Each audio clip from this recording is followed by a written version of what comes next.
അവളുടെ കത്തും മാറോടൊരുക്കി പിടിച്ചുകൊണ്ട് ഞാൻ ആകാശത്ത് നോക്കി മലർന്നു കിടന്നിരുന്നു.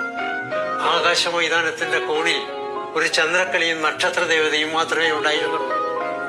കവി പറഞ്ഞ വാക്കുകൾ ഞാൻ പെട്ടെന്ന് ഓർത്തുപോയി. ആ ചന്ദ്രനും നക്ഷത്രവുമായി പ്രേമത്തിലാണ് തീർച്ച. പ്രേമത്തോടൊപ്പം ഇന്നും ദുഃഖമുണ്ടാകുന്നു. നോക്കൂ, ആ ചന്ദ്രകല വിളറി വിളറി വരികയാണ്. ഇനി അവനെ കാണാൻ അവിടെ ഓടിയെത്തുന്ന ഈ നക്ഷത്ര കന്യക അവന്റെ ശൂന്യമായ സിംഹാസനം കണ്ട് വിതുമ്പി കരഞ്ഞു നിൽക്കും.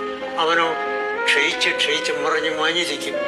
പ്രേമനിർഭരമായ ഒരു ഹൃദയത്തിന് മാത്രം അറിയാവുന്ന വേദനയോടെ മന്ദമായി ഞാൻ ആശിപ്പിക്കട്ടെ, പെണ്ണിന്റെ പൈതലെ, മണ്ണിന്റെ മകനായ ഞാൻ നിന്നോട് സഹതപിക്കുന്നു. എന്നാൽ ആകാശത്ത് വീണ്ടും പൗർണമി ഉദിക്കും. നീലമിഴികളിൽ നീർപ്പളുങ്കുമായി ആതിരത്താരം കാത്തു നിൽക്കുകയും ചെയ്തേക്കാം. പക്ഷെ ഭൂമിയിൽ മാത്രം പൊയ്പോയ വസന്തങ്ങൾ ഒരിക്കൽ തിരിച്ചെത്തുന്നില്ല.